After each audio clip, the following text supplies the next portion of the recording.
Alrighty, welcome back. We are episode 14 of the 217 podcast.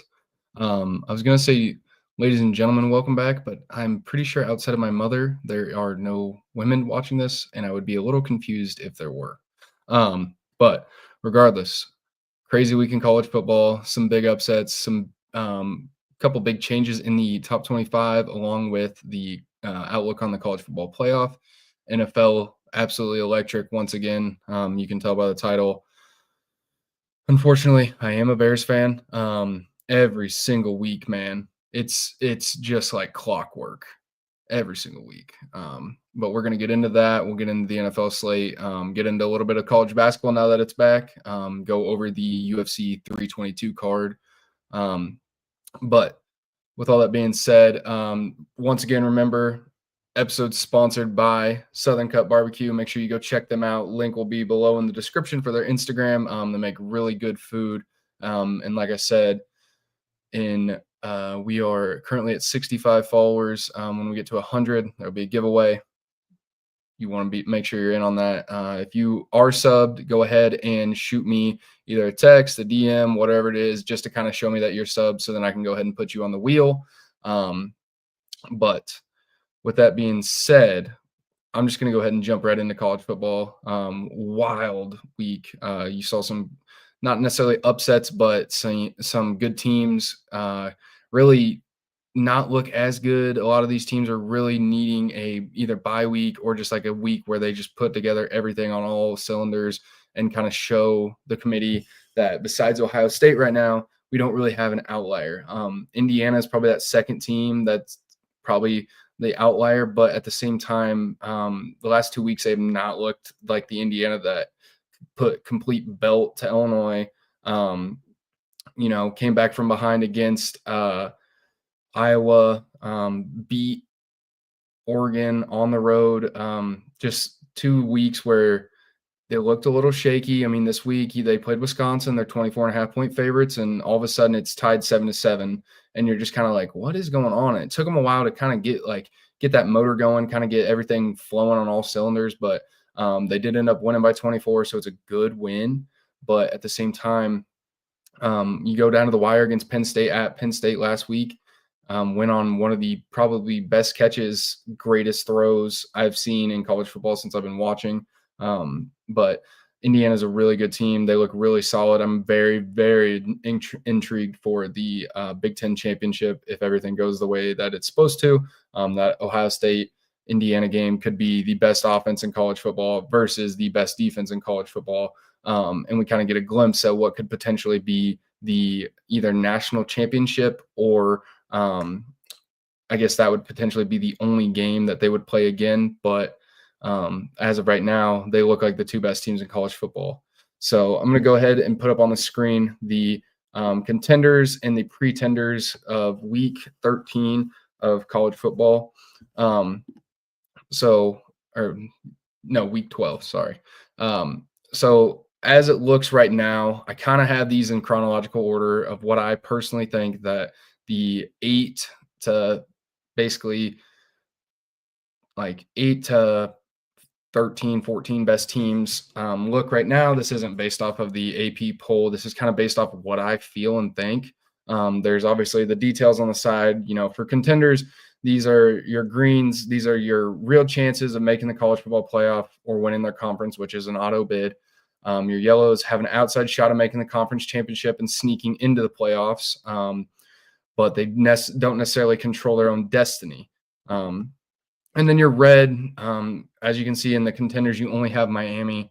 They are technically the best team in the ACC in my eyes, but at the same time, they, as of right now, aren't going to play for their conference championship.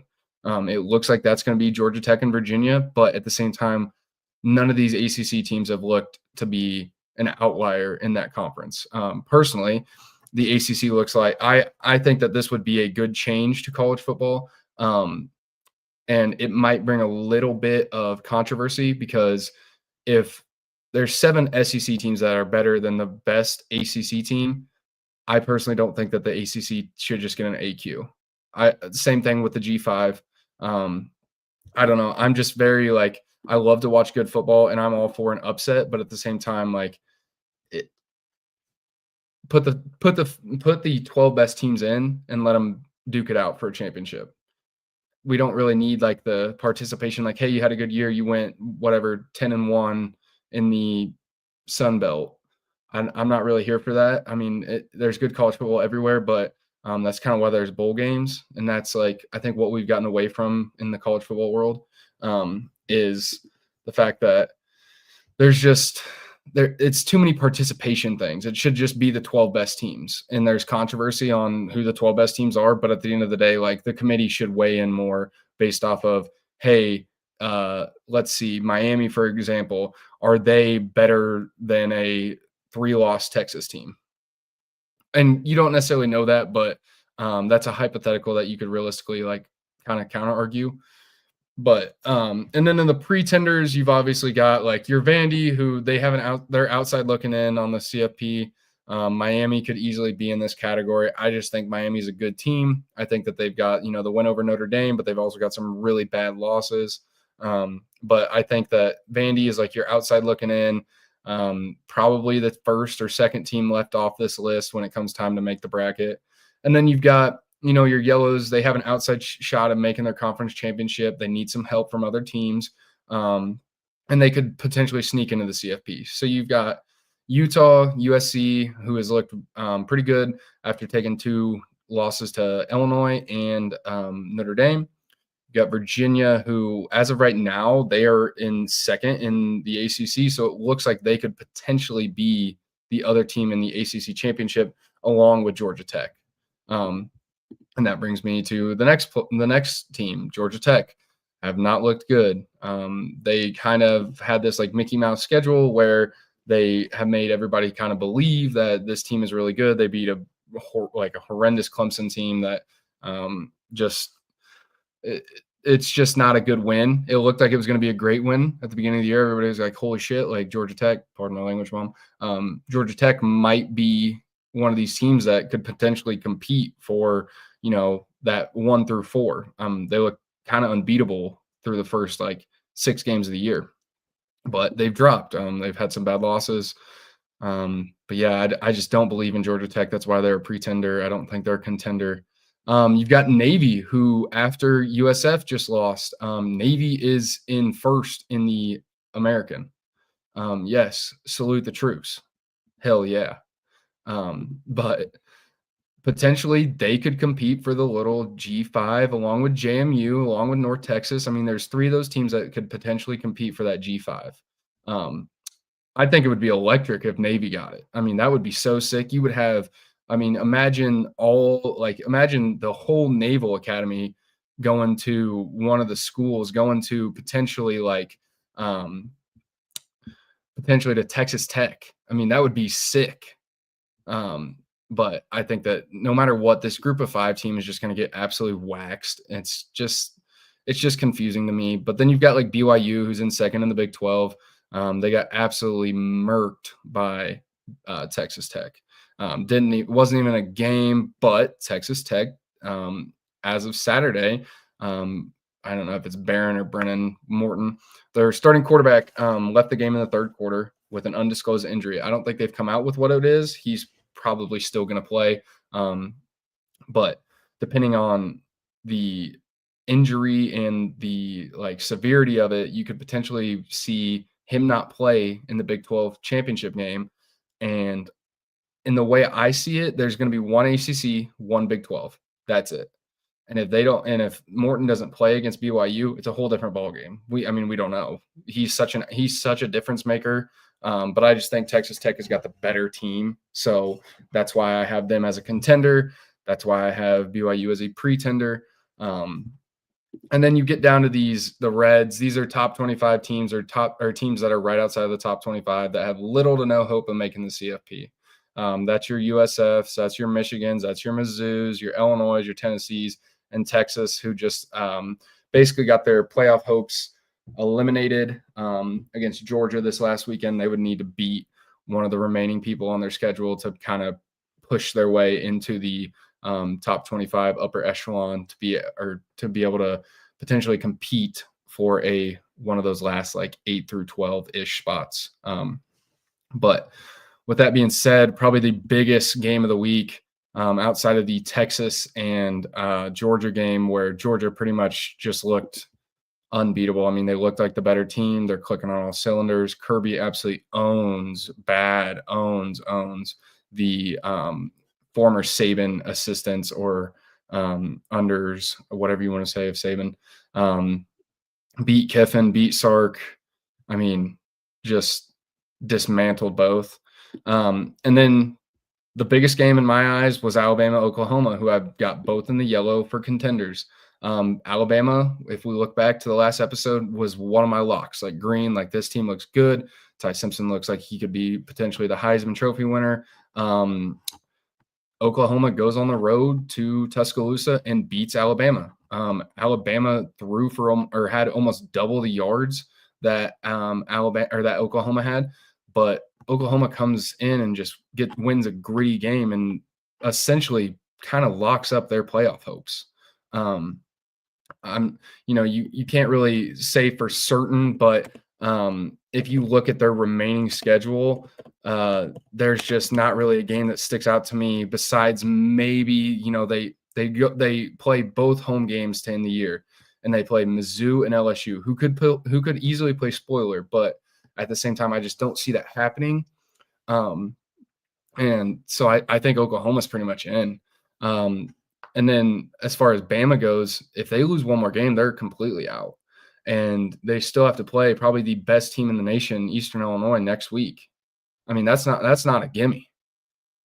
I'm completely joking. Like, please, no one clip that and take that serious. I cannot believe I said that on air, but they also play Auburn. The Iron Bowl is always, every year that Alabama's good, it seems like Auburn, who is having a down year or isn't like having a great year, just comes in and plays like great football, and all of a sudden you're looking at a game where it's down to the wire and you're like, holy crap, like something big's got to happen in order for there to be like a deciding factor in that game. I mean, a couple of years ago, you had the Isaiah Bond catch in the back of the end zone when Auburn looked like they were going to win and basically knock Alabama out. And then, I mean, if you go back to real distant, like dinosaur ages, like Chris Davis taking back the kick six, I mean, just madness. Like that game is never, ever one of the ones that you want to be like, yep, I think I've got this team in that, because it can go really fast and it can go really wrong for whoever you think is going to win. So, I mean, all eyes are going to be on that game in 2 weeks. We realistically have no clue who is going to win that game. I mean, you can sit here and tell me, yeah, Alabama's going to be a 10-point favorite, 14-point favorite. And I'd probably sit there and be like, yeah, probably. I mean, they probably are the better team, but on paper, I mean, it's at Auburn. I mean, it's like Jordan Hare is a tough place to play. I mean, it could get real Western real fast, especially if, it takes a minute for Alabama's offense to get rolling and Auburn, gets a score and kind of, because by no means is Auburn a bad football team. They just cannot put it together. And it seems like they just like roll out quarterbacks every other week and you don't know who's playing. And I mean, it's just, there's so much uncertainty with that team. They're just not good right now. I'm not saying that in 2 years they couldn't be back to the Auburn that I grew up watching, the Auburn team that, I unfortunately didn't get to see the Auburn Cam team, but I saw the Auburn team that went to the college football national championship. And I mean, just there's just uncertainty there. I mean, it's, you just never know with those teams who could potentially come out and win. But that's the list for the contenders versus pretenders. It's every week it's changing. And I took a little bit of a break because, there's some time conflict. School got a little hectic. Was more worried about my studying than potentially covering all of this. But we're back. There won't be an episode next week unless I can talk one of the other guys into hosting it and letting them have a little bit of a friendly discussion on here. But more than likely, it'll be 2 weeks. There will definitely be an episode over Thanksgiving break. That is for certain. But I wanted to bring up the Bleacher Report, quote unquote, college football playoff, what they predict. Obviously, this is going to be subject to change. Like if Georgia or Texas A&M win the SEC, they are going to get the 2. If Indiana wins the Big Ten, they're going to get the 1. We don't as of right now, this is just going off of the conference winners, or just going off the top 25 and who they are assuming would be in these places as of today, as of November 16th. But there's a lot of controversy. I don't really love this. I was kind of looking for more of a not necessarily like a consensus, but I don't really love the Bleacher Report one. Notre Dame is not going to get the 8. That is 100% for certain. Even if they are a better team than Oklahoma, Oklahoma has the better win, Alabama. But I personally think that Notre Dame should be at either the 10 or the 9. You could even make a case for them being at the 11 spot. But they are, as of right now, projecting Miami to win the ACC, I'm assuming. But at the same time, there would have to be some major shakeup for that to happen. So I'm not really loving that. As of right now, Miami is sitting with 2 losses and there are 4 teams with 1 loss. So there would have to be some dramatic shakeup. And I don't believe Miami plays any of the teams that are ahead of them. Yeah, they play Pitt. So if they beat Pitt, Pitt drops, there's another 5-2 team, but they would need SMU or potentially Virginia to lose one of their remaining games. And Virginia only plays Virginia Tech left. So SMU would have to lose to either Louisville, which is that could easily happen. Louisville was ranked this last week. They lost to Clemson, or Cal. So, there is a chance, but at the same time, there's just, it's grim. There's not a real big chance that happens, but there is a outside opportunity. The way that I would see it right now, obviously going off of just numbers, not because we don't know who's going to win the conferences. I think the top 4 are fine. I think you can make a case for Georgia being over Texas A&M. They could be interchangeable. They could be 3-4, whatever. I think 5-6 are good. I think Tech is really good. You can make an argument that it should be Ohio State, Indiana, Oregon, Tech, A&M. But at this time, I'm okay with this. I would probably flip Georgia and A&M. That would be the only one that I would flip. Ole Miss, they've looked fine after the Georgia loss. They've looked good. Oregon don't really play anybody. They've got USC coming up, but other than that, they should be able to easily handle that game. It shouldn't be one that you're sitting there going, I don't know. USC is good, but I think Oregon is much better, well-rounded. I think USC's got the better offense, so to speak, but they're so centered around if their offense can put up 40 points and their defense can hold them to 35, that I think Oregon will easily handle that game. And then you've got the 8, 9, 10. Listen, I'm a Notre Dame fan. You can literally see it right there, right here. I'm not going to sit here and say that Notre Dame should be in the playoff, should even be sniffing an 8 seed. It's just, you've got 2 losses to 2 teams that are, as of right now, in the college football playoff by less than a touchdown, whatever. We all know the BS. But I think Notre Dame, based off that, your best win right now is USC at home. It's the way that you have to think about that is the Oregon team who's going to play USC, and I believe that's a home game for them. The way that I think that's what's going to come down to it is Oregon, Notre Dame, Oklahoma, and Bama. You're going to have to look at the teams that they're going to sort of overlap with, whereas Oregon and Notre Dame, who is beating those teams by more or less, whatever. You're going to have to look at that and be able to consciously say, yes, I think that this team is better, or no, this team is not better. But I think the 7 through 10 is easily interchangeable. You could easily have Oregon and then Bama and then OU and then Notre Dame. Or you could easily have Oregon, OU, Notre Dame, Bama, or Oregon, Bama, Notre Dame, OU. It's all interchangeable. We don't know. There's going to be more football played. It'll shake out. But then you get to the 11. That's Miami. I mean, I think Miami's the best ACC team, but at the end of the day, they don't control their own destiny. So it's hard to say. That could easily be Georgia Tech or Virginia, but I think that's where the ACC slots in. And then JMU, one of the most prestigious FCS conference teams ever.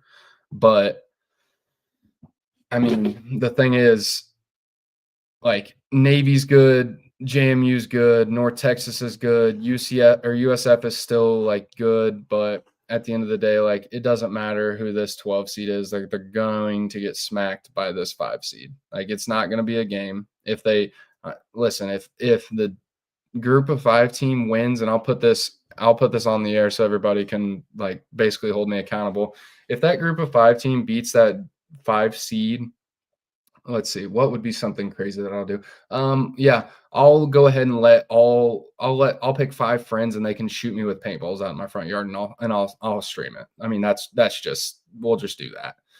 It's not going to happen. So, but yeah, this is the Bleacher Report one. I don't necessarily love this. I'll be interested to see on Monday what the committee has to say. That'll be a better list. Last week, it's obviously different now because teams lost, teams won. So you don't necessarily know. But at the same time, we will see. We will always see. So now I'm going to get into the NFL a little bit, go over a little bit of the scores. I'm going to cover the Bears first because, geez Louise, man. I mean, it's every week like clockwork. I mean, it's just you just seriously never, ever know what's going to go on with this team. I mean, you look good and then you look like crap and then you're like, oh, we lose. And then it's like, oh, we're actually going to win. And then it's like, oh, our field goal kicker shanks a field goal. And then we're all of a sudden only up 6 and whatever, dude. Cairo Santos should not have a job. We need to be looking at getting a kicker in the offseason. Please, dear Lord, Ryan Poles, please. But so we'll start with the Thursday night game. Patriots easily handle the Jets. Patriots moved to 9-2 actually. Look really good. Drake May looks like he could potentially compete for that MVP trophy at the end of the year. He's looked great this year. The Commanders-Dolphins game, didn't watch this one, didn't have any desire to watch this one. It was at 8 a.m., didn't care, just 2 really horrible teams. Dolphins win. Giants-Packers, this game was back and forth. Giants, obviously, without Jackson Dart. Josh Jacobs gets banged up early. And it just, the Packers, they came back, won. It's a good win. It's just one of those ones where you're just like, man, what's going on with the Pack? I mean, they are, preseason, they were one of the favorites to win the NFC. And they just, the last couple of weeks have not looked like the same Packers team that, just looked like they were going to run away with the NFC North. I mean, it's weird. They lose to the Panthers. They lose to the Browns. They've got a couple really, really bad losses. And, I mean, you just never know. I mean, 27-20 against the Giants is with Jameis. I mean, they didn't even have Jackson Dart. They're down Dart, Scat, Neighbors. I mean, that's probably their 3 best players on offense. And they only win by 7. I mean, it's a road win. It's a good win, but at the same time, it's a little head scratching. I know for a lot of my Packers friends, they're just I mean, a win's a win. We were without our running back. Jordan Love got hurt early in the game. But it's still just wow. I mean, if you're the quote unquote second best team in the NFC behind probably the Eagles coming into the year, what is going on? But I mean, the Packers are still really good. They're still a team that, I mean, I do think that that Bears Packers game is going to be fun, but I'm still there's a part of me where I'm I don't think we win at Lambeau for sure. At Soldier might be a better game, but it all just depends on something crazy happening like last year. Either a made field goal or a blocked field goal or a missed field goal or just something out of like left field. Texans and Titans, kind of a poop off. Davis Mills wins this. Looks like the Titans are going to once again have the number 1 overall pick. And then Panthers Falcons, Michael Penix gets hurt, Drake London gets hurt. No timetable on those two as of right now. But I don't know, like the Falcons are on this like little skid where it looked like they could potentially compete for the South, them and the Bucks, but they've not looked good lately. They've got this really highly explosive offense, but they just can't put it together right now. I don't know if that's a mix of coaching, players, whatever, but I'll be really happy when Tyler Algier gets either picked up by a different team or isn't like on the Falcons anymore, because this dude takes all of my Bijan Robinson touchdowns away, and it's a little irritating every week when it happens. And I might do at the end of this episode a little recap of my fantasy football teams. I'm doing pretty well. I'm in 4 leagues. The league that I'm worst in is the league that I just joined this year. It's a keeper league. We're working on it. Give me about 5 years for the rebuild. So, but and then, like I said earlier, the Bears-Vikings heart attack game. Bears were up 16-3. They scored 2 touchdowns, and all of a sudden they're just in the driver's seat. And we shank a field goal, and it's just like, and then, we get a big return from Duvernay, and all of a sudden it's like, oh, we win. But it's like the highs and lows every week. It's like, start the game, oh, we lose.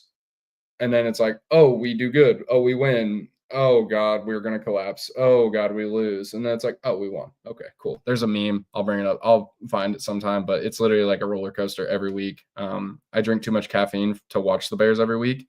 And for them to not just like either lose or win, like it's always just like a entertaining heart attack. And I don't know how many more weeks my heart can sustain that thrill. So, with that being said, Bears, please, if you want to save a life, please just either lose your games by 30 or win by 30. I'm tired of sitting on my couch or watching the game on my phone and just heart beating out of my chest. Like it's just every week. Probably the biggest upset of the week, in my opinion, was the Jags beating the Chargers without Brian Thomas Jr. They're without their best wide receiver, who hasn't had a good year, but just like this game was one of the games where I was like, yeah, I think that the Chargers easily take this one.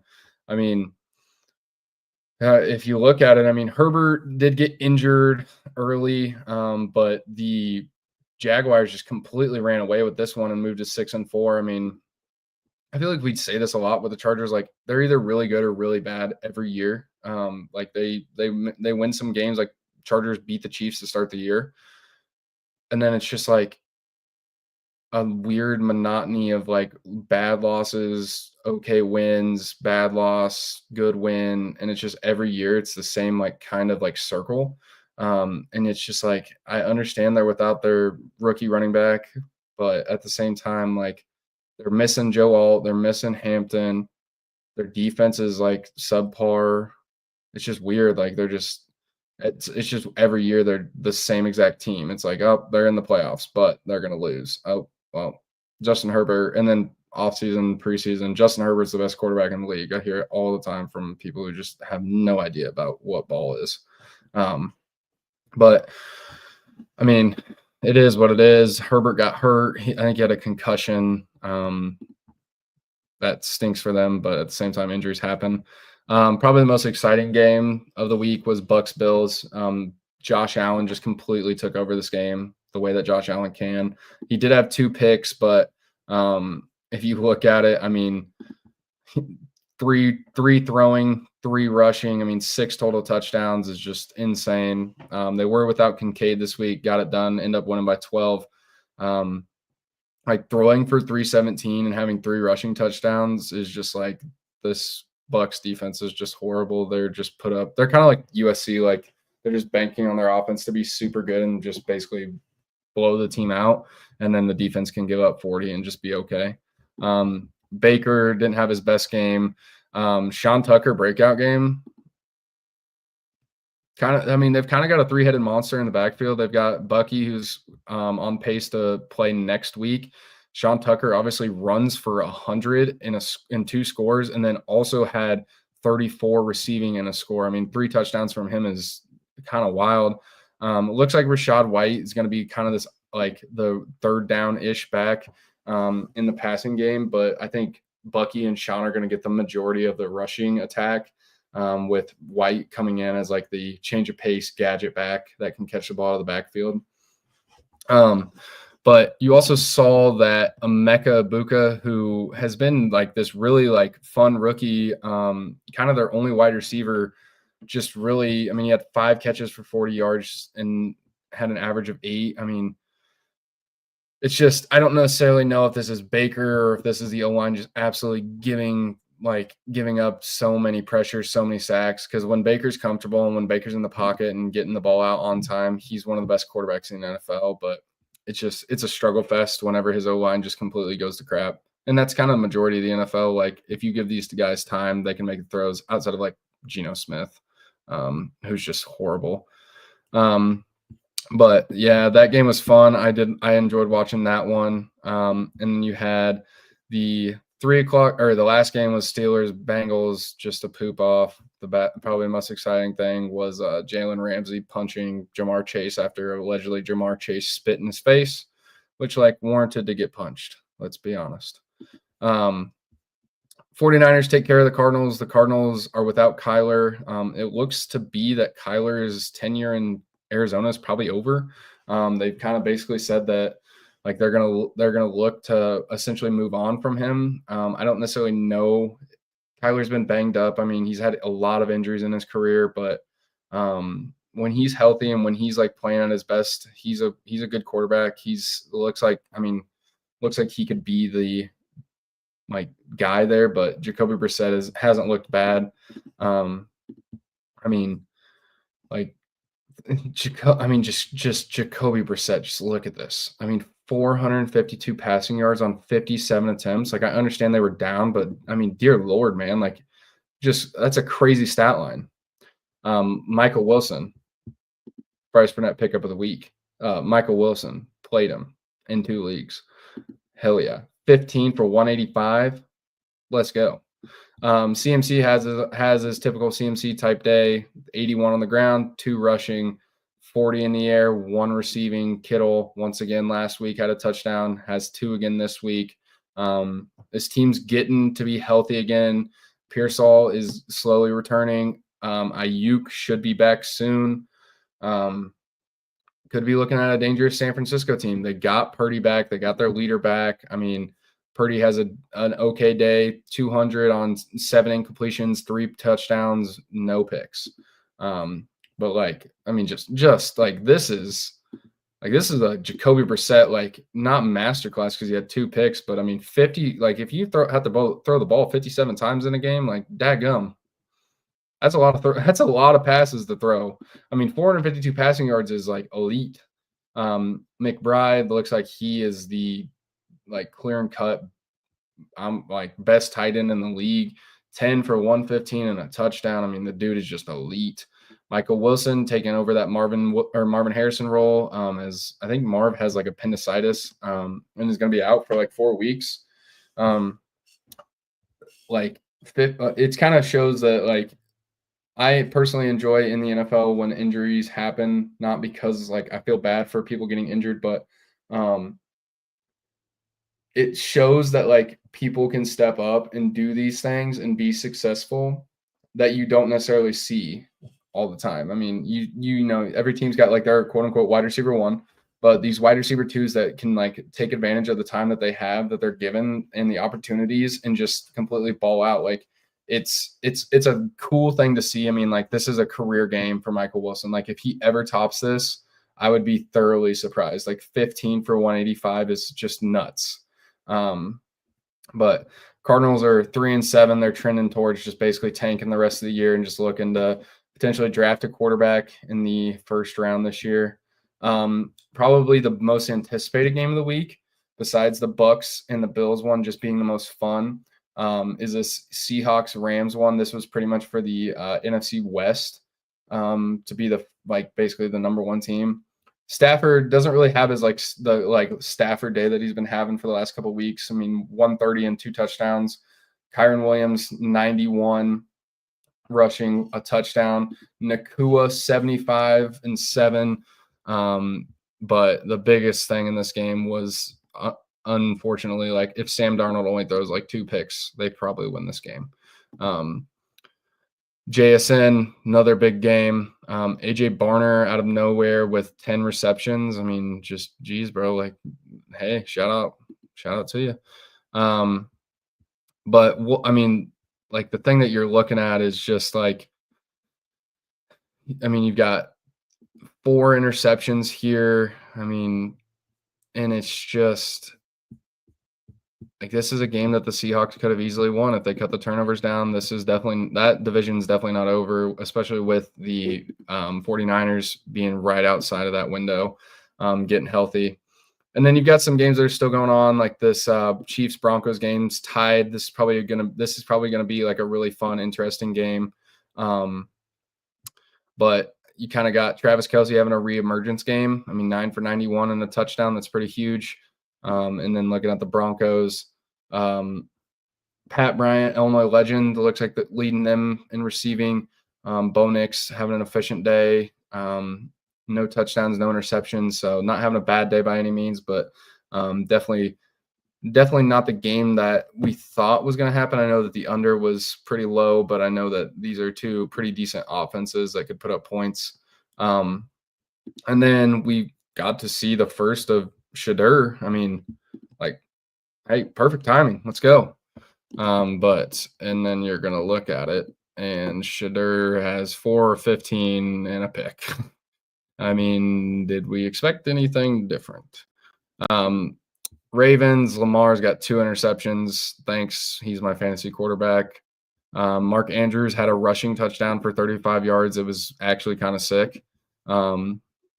Henry, back to doing Henry things, 18 for 103 and a touchdown. Zay, 3 for 78. I know that Mark Andrews needs like 4 or 7 receptions and needed like 4 yards to be to have the most receptions in Ravens history and also the most yards in Raven history. So it's cool for him. That's a great thing. He's been a great tight end for the last like 7 years. And it's just been fun to watch him and Lamar every year. He's kind of taking a step back, but he's still Mark Andrews. And then the Sunday night football game, probably the most fun game of the week. I know I keep saying that, but there's some really good games this week. This one's probably going to be the most competitive. Lions, Eagles, 2 teams that potentially were looked upon as like the NFC top 2 best teams. Probably 1, 2, and 3 is Lions, Eagles, Packers. You can decide on where you want to put that. But those were, in my opinion, the 3 best teams in the NFC coming into this year. So this will be a fun game for the nightcap. Good way to end off Sunday. And then the Monday night football game, a lot of offense in this game. Not going to be a lot of defense. Cowboys could put up 50 in this. Raiders are horrible. It is at Allegiant. So with that being said, some finicky shit happens whenever it's like, oh, this team should blow them out. Oh, it didn't happen. I think the Cowboys are much better than what their record shows. Like 3-5-1. This definitely isn't a 2-game under 500 team. They're good. That's all I've got to say about it. Like they're still the Cowboys. Still got an elite offense, but unfortunately their defense is just horrendously bad. Like just horrible.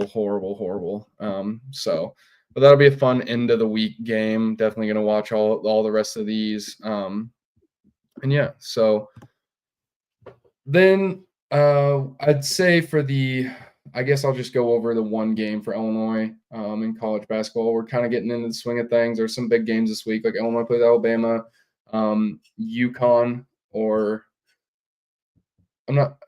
played BYU. There's just been like Bama and Purdue played. Purdue won. Purdue looks like they're probably the best team in the nation right now. Houston's going to be really good once again. They've got a crazy defensive lineup that looks like they could hold anybody to, under 60 points. But Illinois played Texas Tech, beat them by 4. It was a fun game to watch. JT Toppin really kind of took over. Illinois looked like a team that this might not be a year where we only have one guy that shoots the ball or scores the ball. And it kind of looks like we're playing more team basketball, which is good to see.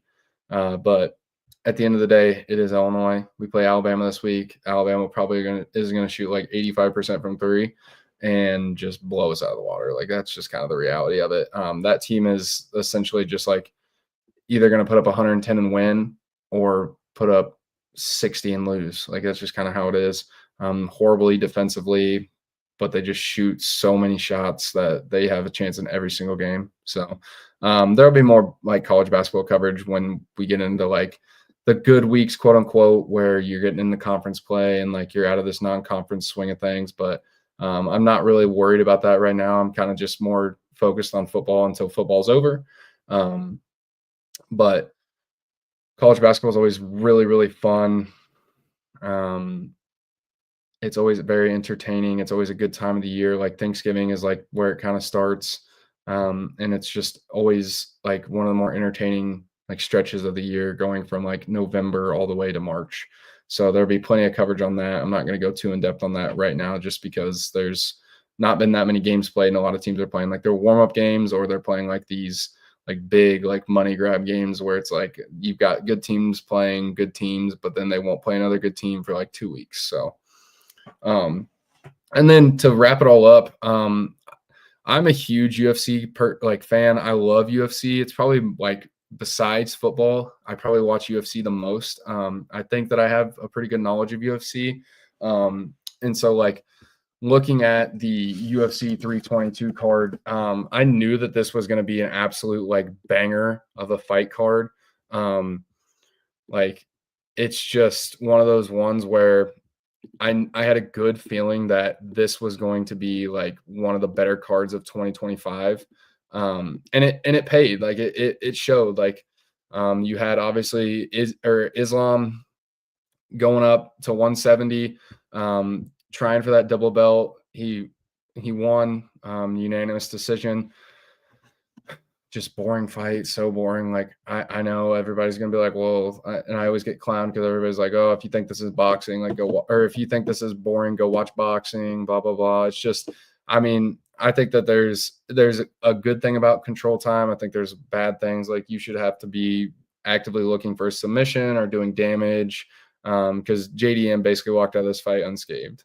I mean, there was just there wasn't a whole lot of like damage done. I mean, like there was, JDM threw 74 total strikes and hit on 30 of them. Islam had 4 takedowns. I mean, this control time, like I guarantee this is just absolutely like just astronomically crazy.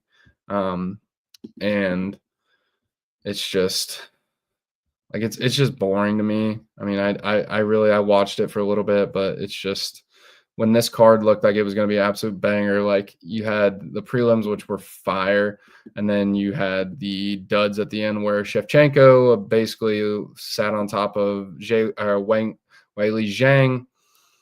I mean, it's just like it's just boring. I mean, 5 takedowns, just sitting on top of each other, no submission attempts, just boring. But to get in the good fights, Michael Morales has arrived, ladies and gentlemen, and I've been really high on, and if you can say what you want, Michael Morales is a freak on TikTok, like does some really weird TikToks, but and then you haven't seen those, like I definitely recommend just going and watching them and just kind of being like, this dude is 19-0 in the UFC. Like, he's like a cornball. Like he's weird. Like he does like freaky shit on there. Beats a really good Sean Brady, who's looked really good. Like he was going to be the next one up for this welterweight division. But I mean, Michael Morales hit him with some huge bombs and just knocked him clean off the canvas. Got it done in the first round. I mean, 3 minutes and 27 seconds in, just hits him with a huge huge right hand that just dropped him. I mean, it was a little weird for Sean Brady because he's one of the guys in that division that can like stand and bang and also like take you down and really work on submissions and like tire you out and see if your like gas tank is really that good. But didn't get the opportunity to. Shot one takedown. I know it's not gonna. It's. I mean, it says 0 of 1, but Morales really just stands like really funky. Like he's got like this like forward lean where he's got his head and shoulders in front of his hips and still has so much power behind his punches that he can do that. So then he can just kind of withstand like those takedowns. But stuffed Sean Brady's takedown and then just poured it on with some big combinations that basically got Brady out of there quick. I mean, he was stumbling around within the first 2 minutes, and Morales obviously got him out of there in under 4. But Morales is very much so like could be the next guy up. And could be fighting for that belt in less than a calendar year. To go back on Islam, he just had his 34th birthday, so he's getting up there in age. Obviously, we know Khabib retired pretty early after the death of his father and basically his coach, and now Khabib's like their coach in Dagestan.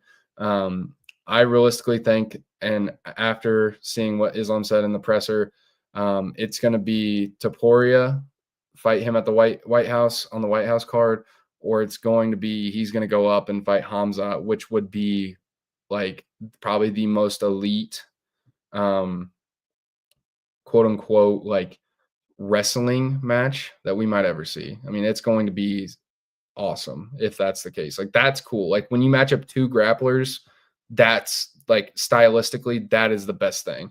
Because then it's like no one really has the advantage, and we're going to really see like who is the better grappler, who is the better wrestler, who has more IQ.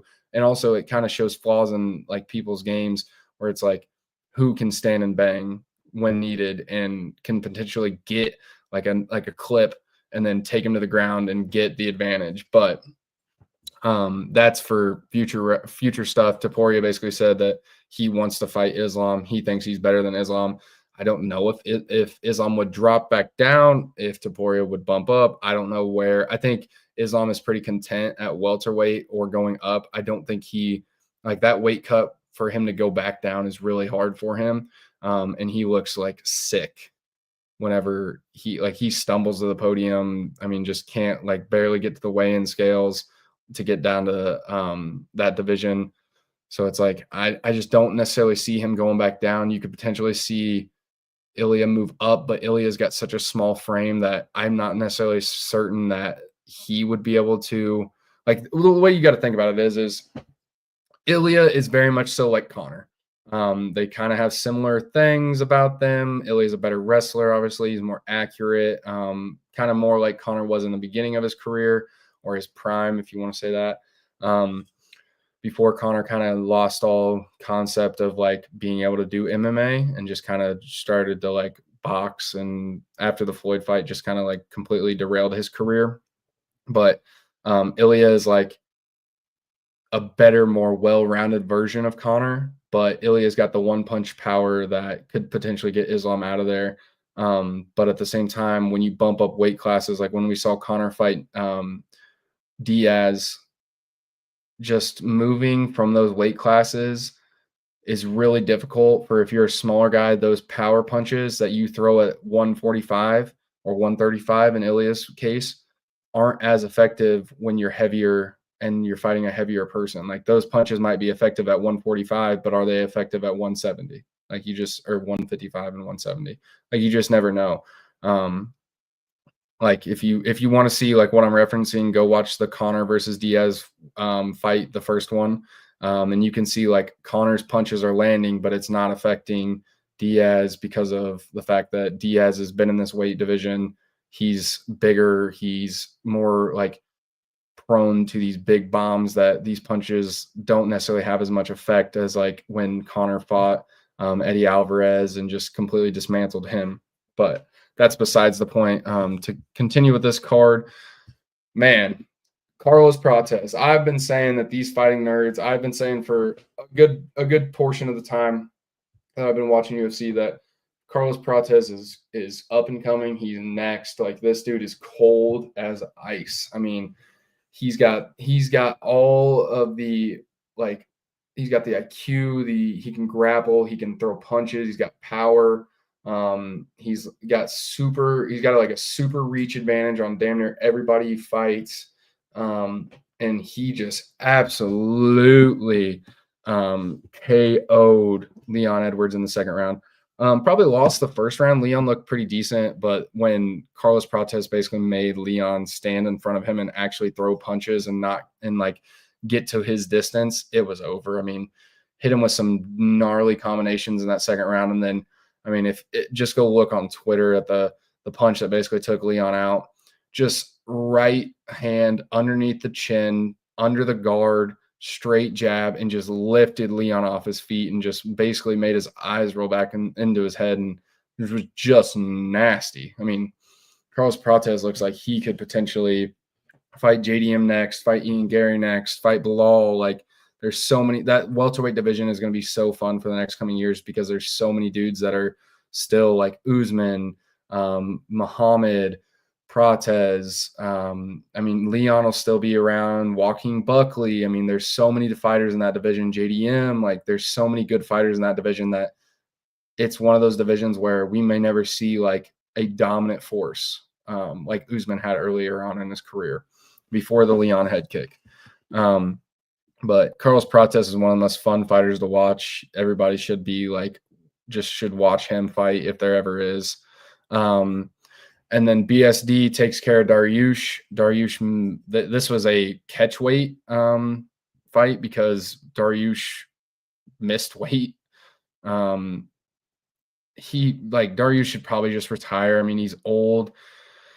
He is struggling to make weight. I mean, he got absolutely KO'd by BSD. I mean, it was just one of those ones where you're just like kind of wanted to hide your eyes because like Dariush has been such a good fighter for such a long time. And it's just like, man, like you probably should just call it quits after this. I mean, just dismantled by BSD, just knocked clean off the canvas, slammed. I mean, it was bad. It was a fun fight to watch, but I mean, like this line being this close, like plus 150, minus 180, like this should have been easily BSD minus 2 something. But it was brutal. I mean, 16 seconds of the first round, like one of the fastest knockouts in UFC history. I mean, just clipped him bad. The chin's not there for Dariush anymore, which stinks, but another really, really fun fight was, and probably the last one I'll cover, just because one, this episode's getting long, and two, like these fights are fun. Like Roman Kopylov is fun, but got beat by Rodriguez. I mean, it's just like this was probably like the last fight that was really fun on the prelim that I'll talk about.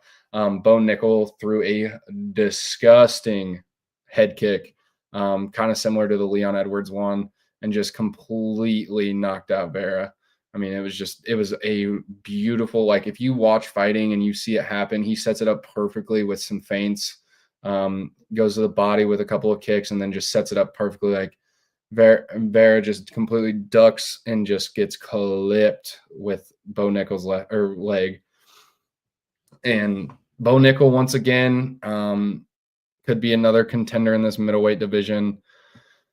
It just all depends on which Bo Nickel you get. He was one of those guys where it looked like he could potentially be one of those guys that takes his undefeated reign further on in his career, and just, I mean, he's got a wrestling background and he's developing more skills. I mean, he could be potentially pretty scary in that middleweight division, but at the same time, like, he's not going to beat a Hamza. He's not going to beat like one of these top dudes until he's able to kind of fine tune everything and put it all together and mesh it into one complete fighter. That's where a lot of these fighters like have problems, is meshing their entire fighting game into a whole, and not just being like so one-sided with something like grappling or striking or kickboxing or submissions. Like, you just have to be such a well-rounded fighter, or just be dominant at one thing like Khabib and just be able to just have an unlimited gas tank, and just be able to like completely lift you off your feet and just tackle you and like essentially almost kill you. I mean, that's just like that's just one of the things. That's why like I personally think like John Jones is the best. I think he's the greatest fighter of all time, but he was so well rounded at everything. I mean, he had from kicks to like punches to grappling to submission attempts. Like he was just so well rounded, and I think that's like ideally what you think the best fighter in the world, kind of like in Islam, where he can knock you out on the ground or knock you out, put you on the ground, get you there, and then submit you, or he can just grapple you to death and essentially time you out and not give you an opportunity to do damage, to have any significant strikes.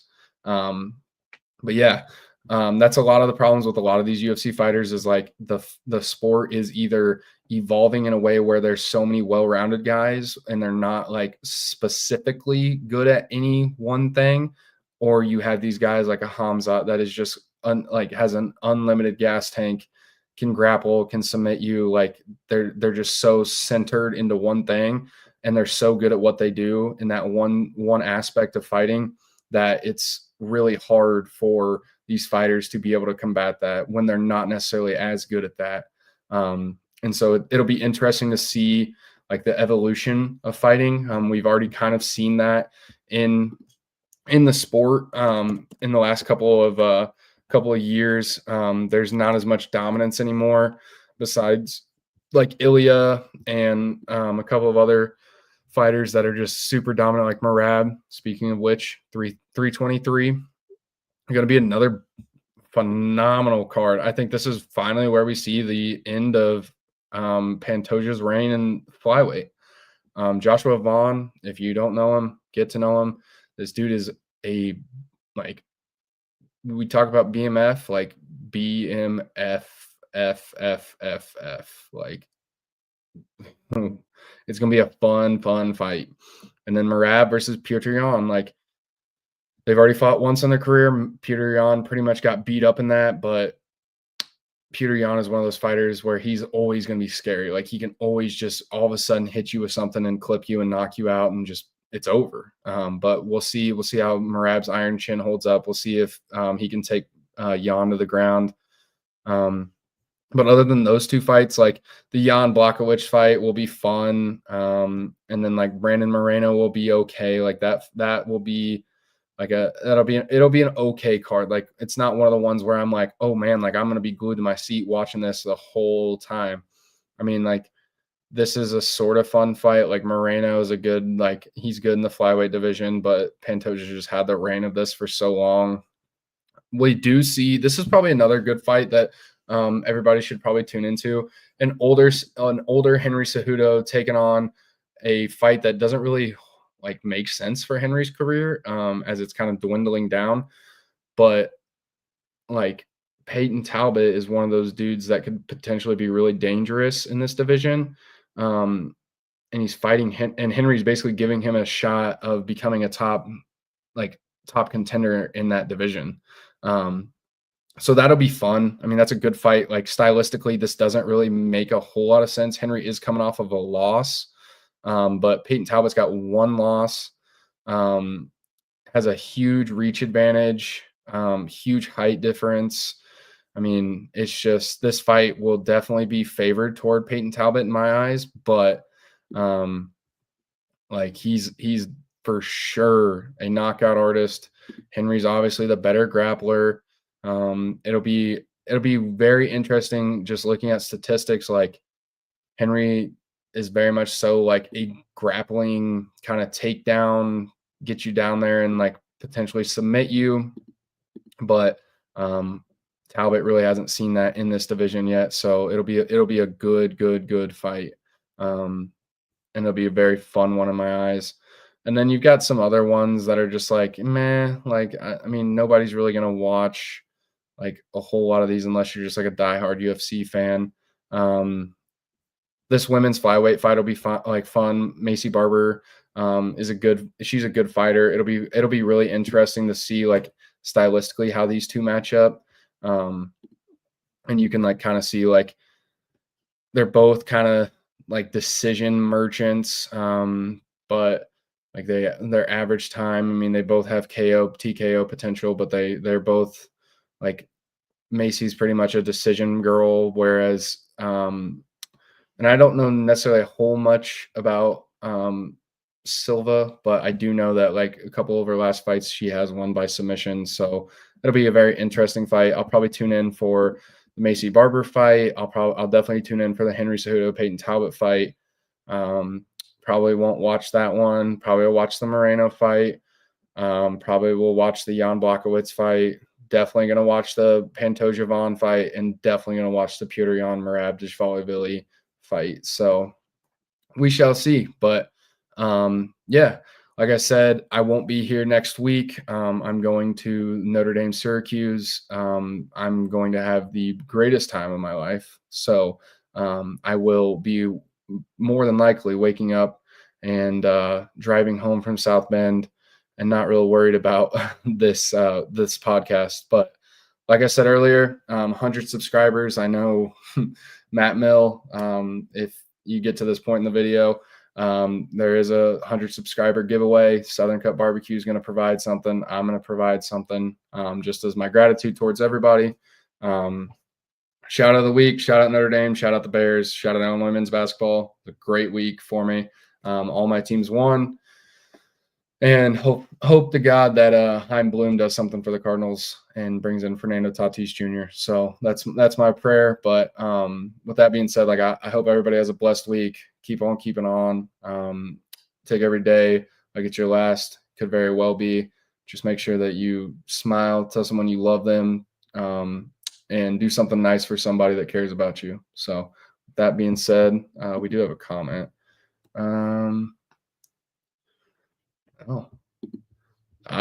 Christian, I have no idea who you are, man, but yeah, I have no hair left to rip out either. Like I have a full head of hair, and I mean, it's going gray. Hairline's gone. It's receding bad. And that's why I wear a hat now, because of how like stressful everything is. It's horrible.